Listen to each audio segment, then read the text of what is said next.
I was accused at work of a colleague's mistake, and when I came home and found out that my wife was cheating on me, I packed my things and left to get revenge. After a rough week at work, where my boss unfairly blamed me for someone else's mistake, I arrived home to find my driveway blocked by my sister-in-law, Linda's car. Frustrated, I had to park a few houses away because the street was lined with cars. Linda and I had never been on good terms, so seeing her didn't improve my mood.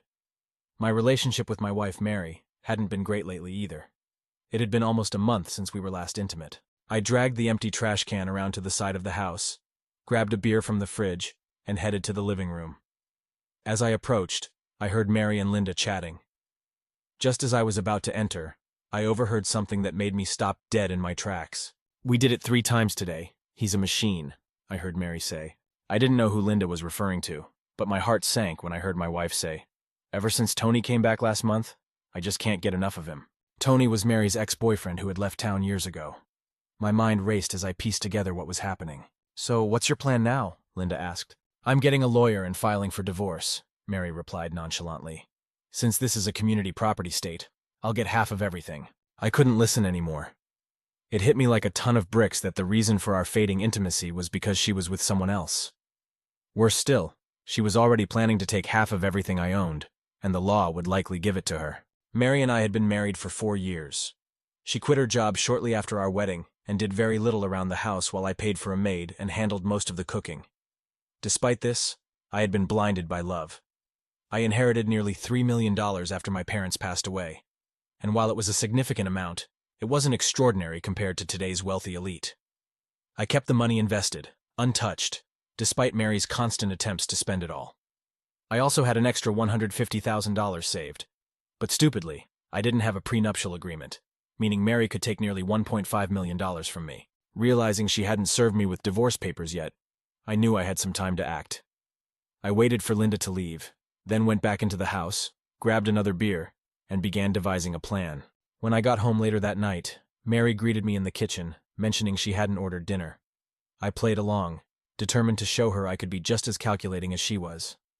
She went to take a bath while I heated up leftovers, drank a few beers, and settled into watching a movie, all the while planning my next move. Over the weekend, I kept myself busy with yard work and golf, knowing I couldn't act until Monday. That day, I called my broker to liquidate all my investments, including my 401k, despite the penalties. By Thursday, I was ready to leave.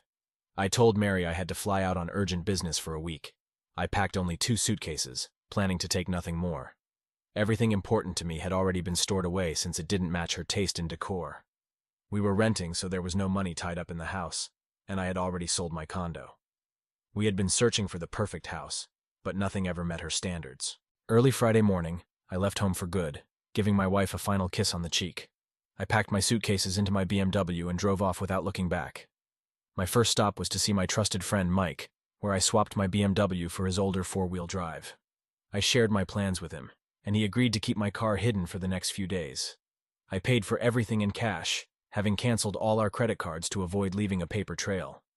Most of my money was safely in an offshore account, with a system in place to transfer funds as needed. I also kept enough cash in the SUV to last for a while. The nights alone in motels were tough. I had been too busy executing my plan to dwell on my personal situation, but now that everything was in motion, I had time to think. I had genuinely loved Mary, but now I realized she likely didn't love me back, seeing me only as a financial provider. On the 5th day, while sitting in a small-town diner in Colorado, I overheard an older couple discussing their financial struggles. The man, in his late 50s with mostly gray hair, and his striking red-haired wife, were talking about how they couldn't afford to hire help until their calves were ready for market, and even then, the wages they could offer were too low to attract workers. After finishing my meal, I approached the couple's table and offered to help, explaining that I only needed a place to stay in exchange for work. The old man asked me to step outside for a private conversation. He was fit and rugged, clearly accustomed to hard work. He questioned my motives, concerned that I might be running from the law or involved with a group trying to pressure him into selling his land. I assured him that I wasn't a criminal, just someone trying to protect what was rightfully mine after my unfaithful wife attempted to take everything I had. I needed a place to stay and was willing to work in exchange, covering my own expenses and leaving if I wasn't useful. After considering my story, he warned me about the potential trouble from those trying to buy his land, but agreed to give me a chance. He asked about my ranch experience, and I admitted to having some, though I wasn't a seasoned cowboy. We shook hands, and Jim introduced himself. Back inside the diner, I met his wife Maggie, who welcomed me warmly. She had a slight Irish accent, and both she and Jim were fit and attractive. Jim suggested I follow him to the ranch and stop at a general store to buy suitable clothes for ranch work. I appreciated his foresight and picked up enough gear to last the week. The drive to the Rocking J Ranch was about 25 miles. The property was well maintained, with a 2-story house, a barn, and several outbuildings. After helping unload groceries, Jim directed me to a small cabin where I could stay. The cabin was basic but clean, with a bed, table, wood stove, and bathroom. It wasn't luxurious, but it was a safe place to stay, away from Mary's reach. When I stepped outside, Jim invited me into his pickup truck for a tour of the ranch. He owned nearly 4,500 acres, with 3,500 ideal for grazing, and a few hundred acres dedicated to growing winter feed. The back part of the ranch was hilly, wooded, and accessible only by horseback, with mountains visible in the distance. Jim used to have 3 full-time workers, but now only Sam remained, who had worked on the ranch for nearly 25 years. During roundup seasons, Jim hired additional help. He dropped me off at the cabin at 5 o'clock and mentioned that I could connect to the internet wirelessly. I unpacked quickly, set up my computer, and checked my email. Mike had informed me that Mary had reported me missing to the police, who were investigating. Mike was the only person who knew I had left, and even he didn't know my destination at the time. I had sent my resignation to my old job without informing them in person. Just before 6 o'clock, I headed to the main house, where Jim welcomed me in. Maggie was setting the table, and Jim introduced me to Sam, a strong man around Jim's age. We sat down for a hearty dinner of pork chops, mashed potatoes, green beans, and homemade biscuits. During the meal, Jim shared that the ranch had been in his family for generations and spoke fondly of his daughter, Tina, who was finishing her doctorate and would soon return home. After dinner, I offered to help with the dishes, but Maggie declined. Jim reminded me that breakfast was at 5:30 and work started at 6 o'clock. Before leaving, I borrowed the front page of the local newspaper and later had Sam take a photo of me holding it. I emailed the photo to Mike, asking him to forward it to the police, explaining I had left on my own, hoping to avoid being listed as missing. That night, I slept soundly. The next morning I woke early, joined Sam for breakfast, and was assigned to replace fence posts in the hills. Sam guided me to the barn, where I saddled a brown mare, and we loaded supplies onto 2 mules. Jim handed me a rifle for emergencies, and we set off along the creek into the hills. As we rode, Sam and I got to know each other better. Sam talked about his own past, revealing that he had married right after high school and found his ex-wife with another man. In a fit of anger, he had nearly beaten the man to death and served 5 years in prison. Upon his release, Jim was the only one who would offer him a job. The mountains were stunning in the morning light, with snow on the peaks. After a half-hour ride, Sam showed me how to replace fence posts and left me to work alone. I found peace in the surroundings and enjoyed a quiet lunch, watching wildlife. At 4 o'clock, I finished most of the posts and discovered a tranquil pool with a waterfall on my way back. Back at the barn, Sam was impressed by my progress. After a steak dinner, I went to bed exhausted. The next morning, sore from the previous day's work, Jim suggested I join Sam for the rounds instead. Sam's deep knowledge of the land was impressive. We spotted 2 calves separated from their mothers and decided to return with horses. Jim had already saddled them, and we guided the calves back to their mothers. That night, we had another hearty dinner. Feeling more energized, I engaged in conversation and learned more about Maggie. Her parents had moved to the U.S. from Ireland when she was 5. Her father had always been fascinated by Old West stories and had come to Colorado, which explained her slight Irish accent even though she grew up in America. Her speech still carried a hint of her parents' influence. The next morning, feeling better, I returned to replacing fence posts. Sam helped me load the mules, but I worked on my own, following the stream to my work area. With the experience gained, the work was less tiring, and I finished just before 4 o'clock, leaving time to clean a few stalls before dinner. Over the next 2 months, I alternated between repairing buildings with Sam, setting up more fence posts, and checking on the cattle while riding the range. I was in the best shape of my life. We had a routine where Sam took Saturdays off, Jim took Sundays, and I had Mondays off for laundry and errands. I grew attached to everyone on the ranch. Sam was easygoing and friendly, Jim was honest and hard-working, and Maggie was kind yet had a fiery side. They were a great couple. As Friday's breakfast approached, Maggie shared that her daughter would be returning home in a week, exciting both her and Jim. Later that day, I rode through the wooded area to check for cattle and followed the stream downstream. I arrived at the pool below the waterfall, got off the horse, and cooled off by washing my face and neck with the cool stream water. A whinny from downstream caught my attention, and I turned to see a horse and rider approaching. Initially, I thought it was Maggie, but quickly realized this was a younger woman who could only be Tina, with the same striking blue eyes and red hair as her mother. She rode up and stopped a few feet away as I stood to face her, her gaze lingering on my bare chest, showing off the results of 2 months of hard work. "Who are you, and what are you doing here?" she demanded, her tone haughty. "I'm Steve, and I work here," I answered. "I don't believe that. My dad said he couldn't afford to hire anyone else," she replied. Although she was stunning, her unfriendly tone was starting to irritate me. "Yeah, I heard that too. Guess that's why I'm laughing all the way to the bank each payday." Tina shot me a scowl, turned her horse and kicked it into a canter, disappearing from view. I chuckled, put my shirt back on, remounted my horse, and continued toward the barn. Later, I discovered that Tina's parents had misunderstood her arrival date. They were expecting her next week, but she had actually arrived a couple of hours after I had left. She spent the morning and early afternoon with them, and then decided to go for a ride, something she hadn't had time for during school but loved. After saddling up, she rode to her favorite spot, the waterfall and pool. It seems that after 2 months, I had slipped from their minds, and Jim and Maggie had forgotten to mention me. As I rounded the barn, I saw Tina's red hair disappear inside. I dismounted and led my horse into the barn. Tina must have been searching for her father and finally found him in the barn. Her voice carried clearly as she asked, "Who is that man who was at the waterfall?" After a moment of thought, Jim replied, "That must have been Steve, but he said he works here. Last time I visited, you told me you couldn't afford to hire anyone else," she said. "Well, he does work here, and what he's paid is none of your concern. I still own this ranch, young lady," Jim responded. "Daddy, he says you pay him so much that he laughs all the way to the bank," Tina complained. At this point, I had entered the barn. Tina's back was to me, so she didn't see me, but Jim did and flashed me a grin. "Is that true, Steve? If you think you're overpaid, I can adjust that," Jim said. Tina whirled around and stared at me. I removed my hat and scratched my head. "Well, I wouldn't want to take advantage of you, Jim. How much are you thinking of cutting my pay?" I asked. Jim and I then burst into laughter. Tina, however, looked at us both with frustration, not understanding the joke. "Sweetheart, just to clear things up, Steve stays in the cabin next to Sam's," Jim explained. "And what else?" she pressed on. "That's it, and he gets to enjoy your mother's wonderful cooking," Jim added. "So you're saying he's not getting paid? Why would he work for nothing?"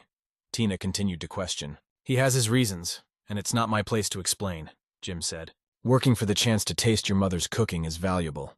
I don't think she would appreciate hearing it's nothing," I interjected. Tina shot me one last glare before storming out of the barn. Jim shook his head and said, "She reminds me so much of her mother when she was young. I didn't think I'd ever manage to tame Maggie." At dinner that evening, Tina joined us and took a seat next to Sam across from me. She gave me a sharp look when I entered the kitchen. After everyone had served themselves, I decided to speak. "I heard from your mother that you've completed your doctorate in veterinary medicine," I said in a friendly tone. "Yeah," she replied curtly without looking up. "Sam mentioned that there's only one other vet in the area who is over 50 miles away. You're going to be a valuable resource for the people here," I continued.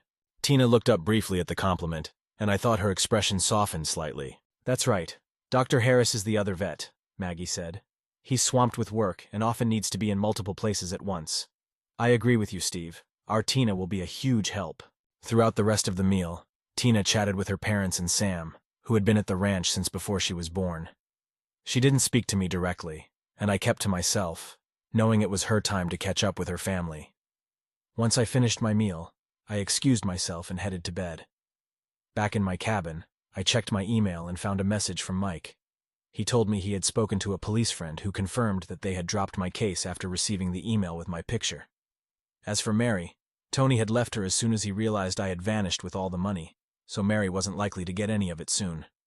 She couldn't afford the rent on our old house and was now in a shabby apartment working as a waitress. With no money to hire a lawyer, she couldn't pursue me. I found it ironic that she had married me for my money, and her new boyfriend had only been interested in her for the same reason. I was still working on replacing fence posts, though less frequently. Moving out of the hilly area allowed me to use a truck, making the work easier. The morning after Tina arrived, I packed the truck with posts and drove to my work site. At lunchtime, I realized I had forgotten my lunch. Deciding to skip the meal, I continued working until I heard a vehicle approaching. It was Tina in one of the ranch trucks, bringing me the lunch I had left behind. After handing me the bag, she stood nearby, watching me as I ate. When she asked why I was there, I joked about robbing a bank before admitting I needed to escape from a failed marriage. Tina seemed to understand, and left without further comment. I reflected on Jim's earlier words about Tina resembling her mother in her younger days, and wondered if anyone could truly tame her fiery personality. Dinner that evening was similar to the previous night, with Tina chatting mostly with her parents and Sam. Toward the end of the meal, a tall, dark, and handsome man arrived at the door. Tina jumped up with excitement when she saw him, calling his name and giving him a warm hug. They clearly knew each other well and were catching up on their lives. A few minutes later, another knock came, and Jim returned with another attractive man, this one with fair hair. Tina greeted him with the same enthusiasm. Jim's comment about having to fend off every man in the area to win Maggie's affection came to mind. Tina was just as stunning as her mother, at least in terms of looks. I excused myself from the table and went back to my cabin, mentally wishing the new arrivals good luck. I envied them a bit. If Tina was anything like her mother, whoever won her heart would be very fortunate. The following day, I took the pickup truck to check the range. By the end of my rounds, something seemed off. It was still early, so I went back to get Sam, and we did a quick check of the ranch. Although there were many cattle spread out, we agreed that something felt wrong. It seemed like we were missing a few animals. We decided to saddle up the next day to search the hilly areas. We discussed this with Jim at dinner, and he approved our plan. It rained that night, which would complicate tracking. The following morning, we loaded our horses into a trailer, and Jim drove us to one end of the ranch. I rode up, a third of the way into the trees, while Sam continued another third higher. After that, we crossed the ranch, moving over hills and through woods. It took most of the day to reach the other side. We found 5 stray cattle. Jim met us when we emerged from the hills, and we loaded the horses back into the trailer to head home. We concluded that we needed to be more watchful. During dinner that evening, another admirer visited Tina. Her mother quietly remarked that it was the third one that day. It was clear that word had spread about Tina's return, and men were coming out of the woodwork to see her. Over the next 4 days, we kept a close watch on the herd. Everything appeared fine except for the initial missing cattle. Tina's visitors continued to come by. She had been home for a week but had barely spoken to me since the day she brought my lunch. On the 5th day since the cattle had gone missing, I told Jim I wanted to inspect the property line through the hills. We had already checked the fence line along the pastures without finding any signs of the missing cattle. Sam dropped me off on the west side of the ranch, where Jim's property joined the Wilson Ranch. About halfway to the southwest corner, I discovered 3 fresh sets of horse tracks crossing from the Wilson side onto Jim's land. The fence wire was still intact, which was puzzling. Dismounting, I checked the fence posts and found that the staples on 5 of them were loose and barely holding the wire. By removing the staples and lowering the wire, you could cross over, then replace the wire and staples to make it look normal. I got back on my horse and followed the tracks. Near the stream, I spotted 3 horses tied to a tree above the waterfall. Staying about 30 yards away, I quickly dismounted, tied my horse to a tree, and grabbed my rifle from its scabbard. Moving quietly through the trees, my eyes scanned the surroundings. Reaching the horses, I noticed boot prints leading downstream. Peering over the edge of the waterfall, I was stunned to see Tina in the pool, completely without clothes. I couldn't take my eyes off her as she swam through the clear water, her bare body fully exposed. A movement in the trees to Tina's right snapped me back to reality. Scanning the area quickly, I noticed 1 man to the right and 2 more approaching the pond on the left. Raising my rifle, I fired a shot that landed between the feet of the man on the right. Another shot hit the ground between the 2 men on the left. Tina let out a terrifying scream that echoed through the forest. Standing up, I made sure everyone could see me. "Get down on your stomachs now, or I'll shoot again!" I shouted. "Tina, stay where you are!" Tina hadn't noticed the 3 men. All she saw was me standing above her with a rifle. "Are you out of your mind, Steve?" she yelled, trying to cover herself with one arm while keeping her other hand over her private parts. One of the men on the left flinched as if he was about to run when I fired again. The bark on the tree next to his face exploded, convincing him to drop to the ground. Tina saw where I had fired and screamed once more. "I said get on your stomachs! 3, 2. Before I could finish counting, the other 2 men dropped down as well. "Now put your faces in the dirt and your hands behind your heads," they complied. Tina, come out of the pool and get dressed, I ordered. But Steve, she started to argue. Just damn well do what I say. Get dressed and get out of here, I snapped at her. Clearly frightened, Tina was visibly shaking, but she obeyed. Emerging from the water, she stepped out like a goddess from the sea. Despite her keeping her back to me, I couldn't take my eyes off her. The sight of her pale skin and perfectly shaped backside was etched into my memory. She put on her jeans and shirt, mounted her horse, and disappeared into the trees with a swift kick. When she was gone, I instructed the men to come up the rise one by one and lie down. Only when all three were in front of me did I let out a sigh of relief. It was time to try a bluff. What should I do with you three now? I paused for dramatic effect. I could just shoot you in the groin and watch you bleed out. The men began begging for their lives, and I could smell the unmistakable odor of fear as at least one of them soiled himself. Even if I don't kill you, Tina's father will when he hears you tried to assault his daughter. The only thing that might save you is if you have something to confess to the sheriff that's more serious. Maybe you could admit to cattle rustling. It might land you in jail, but at least you'd stay alive. The smallest of the three cracked first. Yes, we did it. Wilson said if he could break Jim, he could take his land. Another man told him to be quiet. Screw you! I'm not dying for some stupid cows, the smaller guy shot back. Knowing Tina would hurry to find her father and he would come to investigate, I decided to wait. Sure enough, about 45 minutes later, both Jim and Sam appeared. I signaled them, and they quickly rode up to the top of the waterfall. What's happening here? Jim asked, his voice full of concern as he looked down at the three men lying face down. Looks like some of Wilson's men decided to drop by. I tracked them from the fence line to here. These guys were trying to sneak up on Tina while she was swimming, I said, walking over to the captives and pushing the rifle barrel against the smaller guy's neck. I think this one has something to tell you.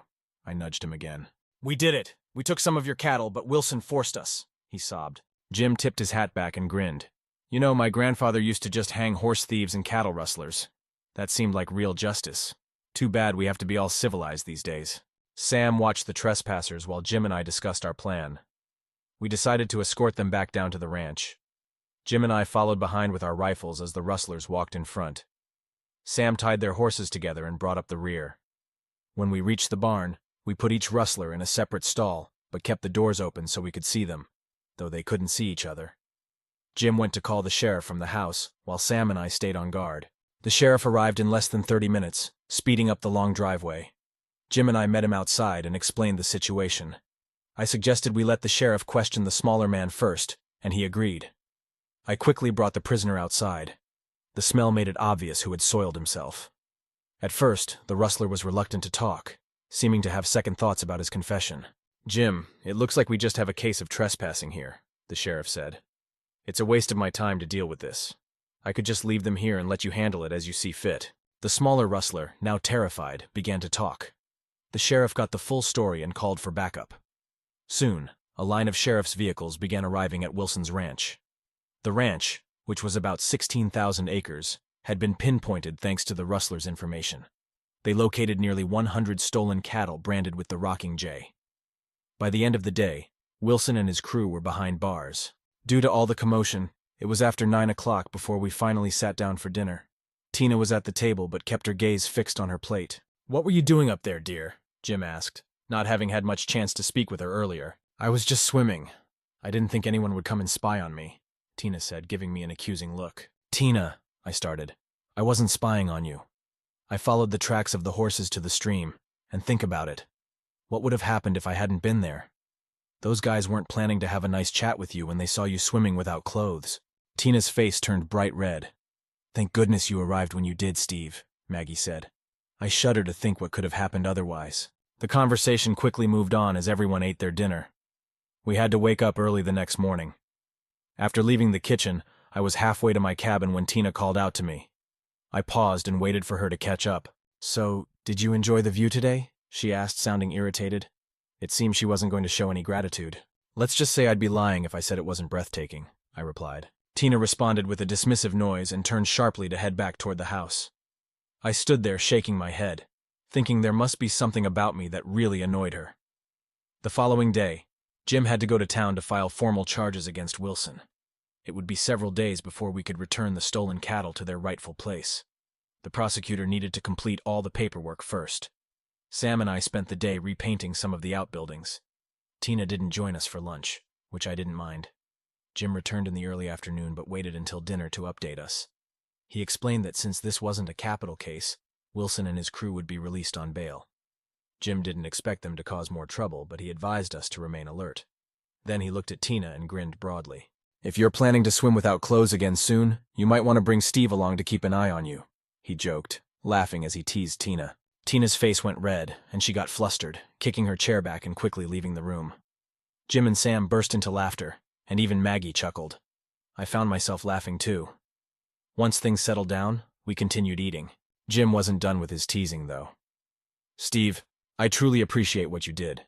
Wilson could have really hurt the ranch financially. You're absolutely worth every cent I pay you," Jim said, and we all had a good laugh at that. 3 days later, Jim got the news that he could retrieve his cattle. We loaded 3 horses into a trailer and drove to the main gate of Wilson's property, marked as the Flying W Ranch. A sheriff's escort took us to where the stolen cattle had been held. Maggie joined us to drive the truck and trailer back after we unloaded the horses. Jim, Sam, and I began guiding the cattle back to his ranch. It felt like something out of a Western film, with us driving the herd. When we approached the Rocking J Ranch, I went ahead to loosen part of the fence so the cattle could cross. Once all the cattle were safely back on Jim's side, we fixed the fence and rode back to the main house, satisfied with our work. Tina had applied for her veterinary license, which usually took about 45 days to process. Until then, she was only able to take care of the animals on her father's ranch. I saw her around occasionally and at mealtimes. She still ignored me, but whenever I could catch her eye, I'd flash a big grin and wiggle my eyebrows, which always made her blush.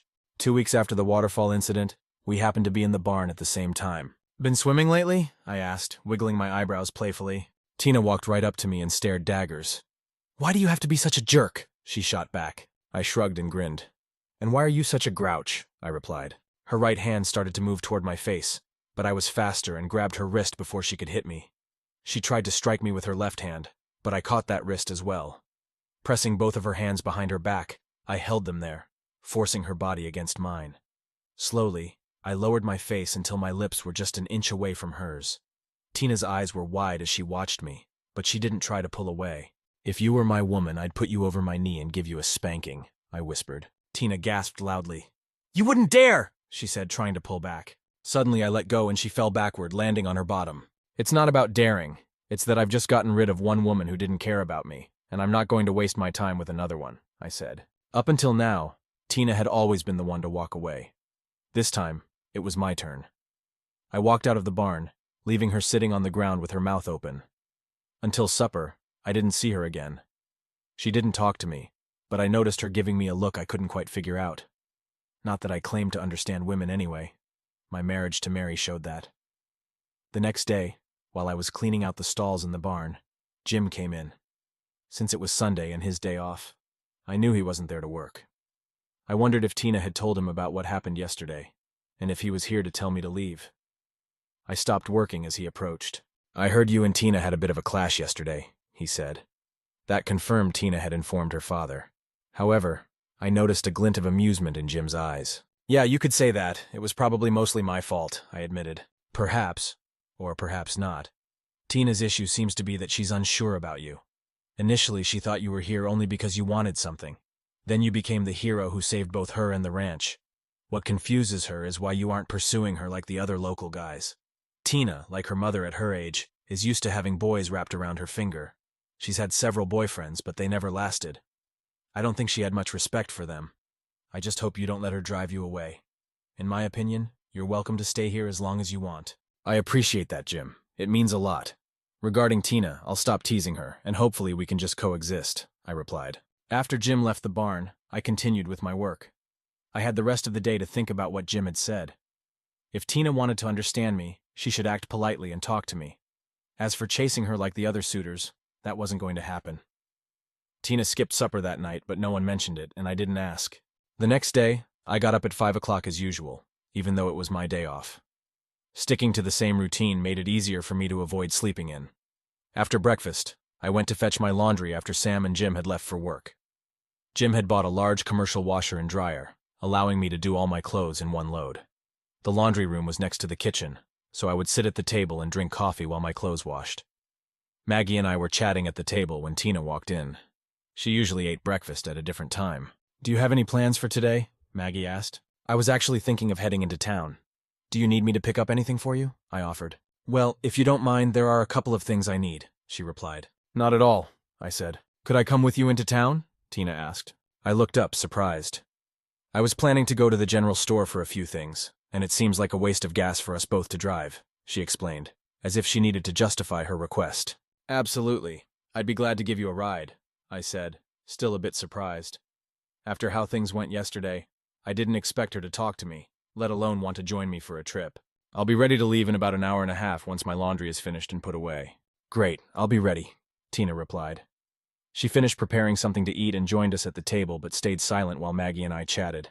Tina must have been keeping an eye out for me because she appeared at the back door the moment I stepped outside my cabin. She looked stunning in a turquoise sundress that matched her red hair. The dress's straps left her arms and shoulders bare, and her skin was flawless. Unlike many redheads, neither Tina nor her mother had freckles. She moved gracefully toward me, her blue eyes locked on mine, clearly making sure I noticed her. I opened the passenger door for her and watched as she slid inside. As we started driving, Tina spent the first part of the trip quietly observing the countryside. Then she suddenly said, I thought you were going to kiss me yesterday. I glanced at her, but since she seemed to be looking out the window, I couldn't see her face. Well, that might not have been unpleasant, but I have a rule against imposing unwanted affection on someone who isn't receptive. I noticed her head whip around, and I could tell she was staring at me. Tina remained quiet, but I saw her glance at me several times. We arrived at the general store, went inside, and I picked up a couple of new pairs of jeans and shirts. Tina had a list of items her mother needed, and an hour later, we had everything packed and ready to go. I needed to make one last stop at the hardware store to grab a few things for Jim, but it was lunchtime, and I was hungry. I suggested we stop and grab a bite to eat, and Tina agreed. We pulled into the same diner where I had first met Jim and Maggie. We chose a table across from each other and ordered our meals. The silence between us made me think that maybe I should have gone to the hardware store first and then returned to the ranch. At that moment, the door swung open, and 3 men walked in. I recognized 2 of them as guys who had been pursuing Tina. They headed straight for our table, with 2 of them taking seats on either side of Tina, while the third stood behind me. They completely ignored me and began talking to Tina. I stood up and told the man standing to take a seat as I moved to the next table. I caught Tina's annoyed look when the waitress brought our food. I asked her to place my meal in front of me. I ate quickly, trying to ignore the conversation at Tina's table. After tossing some cash on the table to cover our meals, I got up. Tina had barely touched her food. I'm heading to the hardware store now. I can swing back by here later to see if you're ready to go, I said, interrupting their conversation. Tina pushed her plate aside and stood up. No, I'll come with you. It was nice seeing you guys again, but we have to go, she said. The guys at the table tried to protest, with one even offering to drive her home. She declined and followed me out to my SUV. I went to the hardware store and got out of the vehicle. Tina stayed in the car, looking frustrated. She remained upset during the drive back to the ranch, and as we turned onto the long driveway, she asked, Why did you do that? What do you mean? I responded, unsure of what she was talking about. Why did you move to the other table? Oh, that. I figured you'd prefer to spend time with your friends. Plus, I didn't want to be caught up in their competition for your attention. You really are a jerk, she said sharply. I decided to stay quiet. I didn't want to deal with her slaps while driving. When I parked in front of the main house, Tina quickly grabbed as many bags as she could. I took the rest and followed her into the house. She dumped the bags on the kitchen table and walked out of the room without saying a word to her mother. Maggie looked at me puzzled. Shrugging, I said, I guess I'm a jerk. Maggie laughed softly and placed a hand on my arm.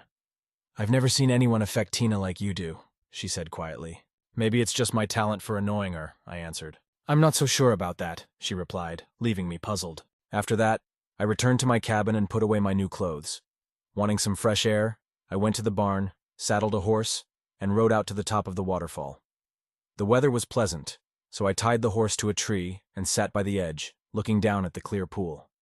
I'd been sitting there for at least half an hour when Tina appeared below me on horseback. She dismounted, and to avoid being accused of spying if she decided to swim again, I picked up a stone and threw it into the water, making a splash. Tina looked around to see where the noise came from and noticed me. Instead of leaving, she rode up to where I was sitting, tied her horse next to mine, and walked toward me.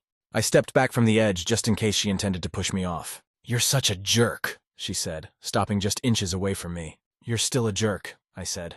Not waiting for her to slap me, I wrapped my arms around her waist and kissed her. Just as suddenly as I had pulled her close, I tried to move toward my horse. However, she grabbed my arm and spun me around. To my surprise, she reached behind my neck and pulled me into another kiss. Our tongues quickly intertwined, and we both breathed heavily as we finally separated.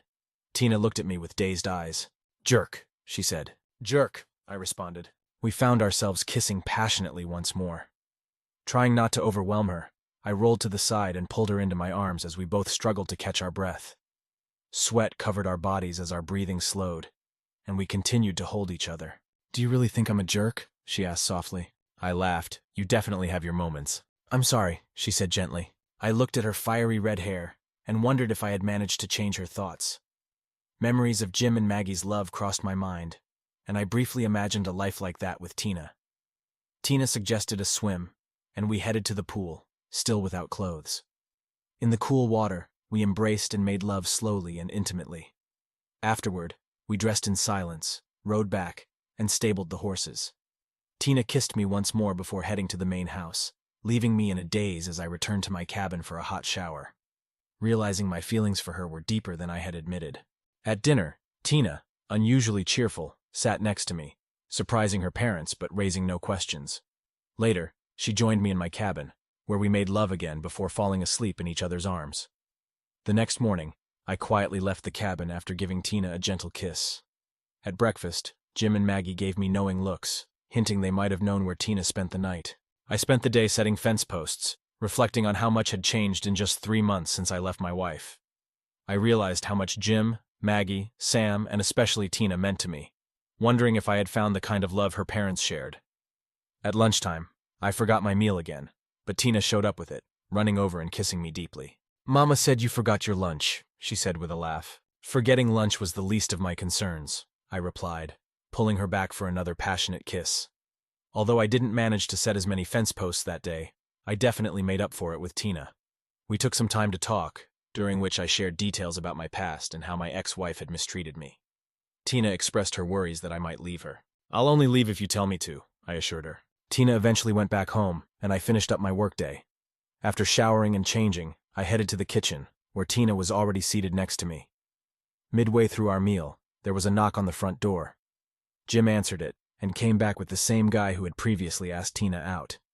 Tina stayed in her seat and looked at him. "I was hoping you'd like to go for a drive," he said. In this area, going for a drive usually meant going on a date. "I appreciate the invitation," Tina replied, "but I don't think my boyfriend would be happy about it." She leaned over and kissed me on the cheek. The guy, looking embarrassed, mumbled something and left. It was clear to everyone that Tina and I were now an official couple. She made it known that she was no longer available, and no more local men came by. Tina needed a loan to buy equipment for her veterinary practice, but the bank only offered a secured loan using the ranch as collateral, which she was hesitant to ask her father for.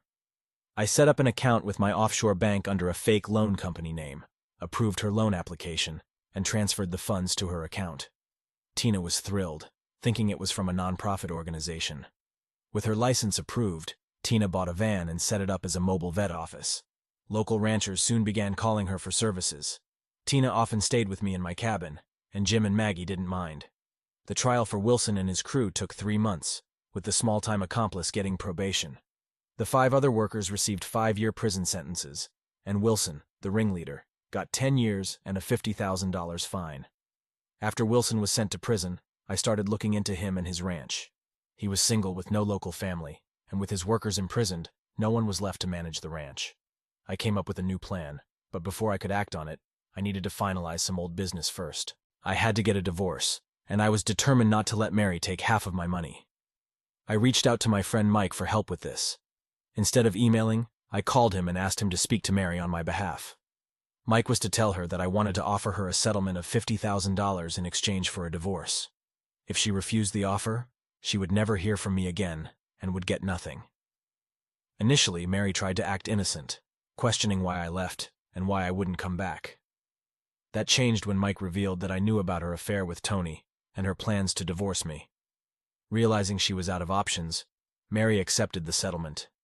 Since she was still a struggling waitress, returning to Texas was necessary for me to hire a lawyer and get the divorce papers prepared. Tina wasn't happy when I told her about my trip. I assured her that closing this chapter was essential for me and promised I'd come back. Although I intended to drive to the airport and leave my car in long-term parking, Tina insisted on driving me and wanted to be there when I returned. Leaving behind my SUV and most of my belongings, taking only a suitcase, seemed to comfort her a bit. I departed on Sunday, and Mike picked me up from the airport upon arrival. I stayed with him, his wife, and their 2 kids. I made sure to call Tina every night. By Friday, I had completed all the necessary paperwork. Mike took Mary to see my lawyer, who explained that she would receive $10,000 now and the remaining $40,000 in 60 days after the divorce was finalized. My lawyer showed Mary the check he would hold until the judge's decision. She signed the papers and received the initial $10,000. I never had to meet Mary in person. Then I considered the items I had in storage, including keepsakes and heirlooms from my parents, as well as yearbooks and other sentimental belongings. Deciding that I didn't want to make another trip for them, I rented a moving van and packed it up. Tina nearly panicked when I told her I wasn't flying back. I had to reassure her, and once I explained that I was bringing back everything that mattered to me, she became excited about my return. Covering the 1,600 miles took me 3 days of intense driving. By Tuesday evening, I arrived at the Rocking J Ranch. Everyone gave me a warm and enthusiastic welcome. That night, Tina kept up the celebrations until early morning, and we finally fell asleep, both exhausted. With my plan nearly complete, I needed to visit the prison where Wilson was held. My goal was to convince him to sell me his ranch. Initially, he refused, but I persisted in presenting my case. He would be locked up for at least 7 years, even with good behavior, before being eligible for parole. Without anyone to manage his ranch, it would likely fall into disrepair. His cattle might die from neglect during the winter, and after his conviction, he would likely be shunned by the local ranching community. Realizing his situation, Wilson agreed to my offer. At least this way, he would have something to start with when he got out. Finding the necessary financing was the next step. I transferred my money back into the country, confident that Mary wouldn't risk her $50,000 by acting recklessly. I negotiated a purchase price of $4 million with Wilson, which was below its actual value, making it easier to secure financing. I made a $500,000 down payment and financed the remaining amount, taking a month to finalize everything. Keeping my activities a secret was challenging, but I told Tina and Jim that I had personal matters related to my assets to handle. These tasks only took a day or 2 each week. I set up a corporation and registered the land under the business name. With summer ending and fall approaching, I hired someone to harvest the hay on the property and brought in 4 workers to live on the ranch and manage it temporarily. The most skilled worker was appointed as the temporary foreman. I informed him that for a while I would be an absentee owner, though I'd be nearby. He could always reach me by phone, and I planned to visit the ranch regularly. The last part of my plan was to have the main house renovated. Although it was a 2-story, 5-bedroom home, it needed updating. Despite Tina's growing frustration with my secrecy about my activities, our relationship continued to thrive. My feelings for her deepened daily, and I sensed that she felt the same way about me. Her veterinary practice was prospering, though it required her to travel frequently, which she didn't mind. There was a moment when I almost revealed everything to her. After returning from checking on the renovation, she confronted me. "What's going on, Steve? Are you seeing someone else?" she demanded. Absolutely not. I promise there's no one else. I have some things to handle, but I'll explain everything soon. I love you, Tina, and I'm asking you to trust me. Trust in our love, I reassured her. As she searched my face for honesty, her expression softened. Okay, Steve, I trust you. But you'd better tell me what's happening soon, or I'll kick your ass, she warned. I pulled her close and kissed her passionately. Spring had arrived, and the main house renovation was finished just in time for calving season. It was now time to execute the final part of my plan. One afternoon, I waited until I had Tina alone and asked her to join me for a drive. "Sweetheart, I've been thinking it's time for me to leave the Rocking J Ranch," I told her seriously. Her eyes immediately filled with tears. "But Steve, you promised you wouldn't leave," she said, her voice trembling. I had planned it so that we were at the entrance to the former Flying W Ranch, which had no sign at the gates. I turned onto the private road and drove in. "I wasn't planning on going far," I explained. Tina looked around, clearly puzzled. It seemed like she might not have heard me correctly. "Steve, why are we on Wilson's property?" I delayed my response until we reached the main house. "Come on, I want to show you something." After getting out of the truck, I went around to open her door. Taking her hand, I guided her to the front door and opened it. "Steve," she whispered urgently, "what are you doing? We could get into trouble." "Don't worry," I reassured her. Wilson doesn't own this ranch anymore. Let's take a look around and see what you think of the house. Although Tina looked at me skeptically, she followed me inside. I showed her the upstairs bedrooms, then we went back downstairs to explore. The house had a spacious living room, a well-paneled den, 2 rooms set up as home offices, and a beautiful kitchen. Her expression lit up when she saw the kitchen. Only 1 room was furnished, and that was the one I planned to use for my office. The rest of the house was open for her to decide what she wanted. "What do you think of the house?" I asked her. "It's really nice," she replied. "Do you think you could live here?" "Steve, what's going on?" Her confusion and frustration were evident. Dropping to one knee, I reached into my jacket pocket. "Tina, Wilson no longer owns this ranch. I do. I'm asking if you could live here. Could you live here as my wife?" "You own this?" she asked, astonished. "Yes," I nodded, pulling out the engagement ring. I held it up. "Tina, I love you with all my heart. Will you marry me?" Her face scrunched up, and tears welled in her eyes. At first I feared I'd made a mistake, but then she threw herself at me, covering my face with kisses. "Yes, Steve. Yes, I'll marry you," she exclaimed. Our next kiss was full of passion. Tina then extended her finger so I could place the ring on it. She looked around the house with a new perspective, darting from room to room to take everything in. I waited patiently until she ran back into my arms. "This house is stunning. I absolutely love it," she said with excitement. I guided her across the room to 2 doors leading off a hallway. "Here are 2 offices. One is for your business, and the other is for me." That prompted another passionate kiss from her. I took her into the office with the desk and revealed a large piece of paper. It displayed a drawing of a property gate with Double S Ranch written across it. Tina examined it closely, her expression puzzled. "What does a double S mean?" she inquired. "It stands for Steve and Tina Ranch," I clarified. Understanding dawned on her face. "Oh my God, that's perfect," she exclaimed. As she started pulling at my clothes, I joined her in undressing. Once we were both without clothes, I placed her on the desk, and we made love, christening the office with our affection.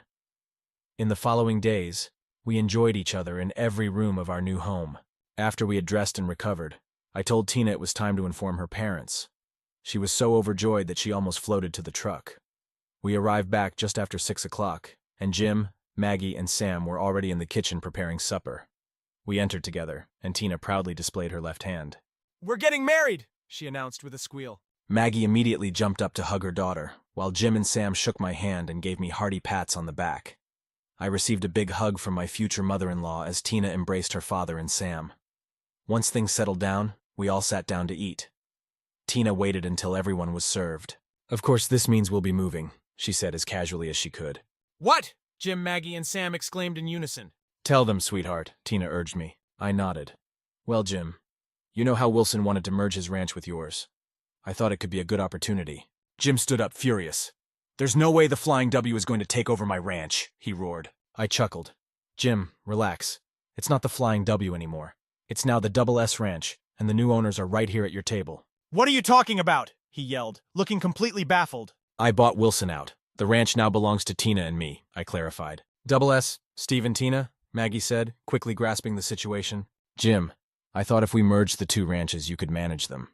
We'd split the profits equally," I continued. "But the Flying W, Double S, is more than twice the size of my ranch and generates much more profit," he responded. "Jim, you've been doing this your whole life. I need your expertise.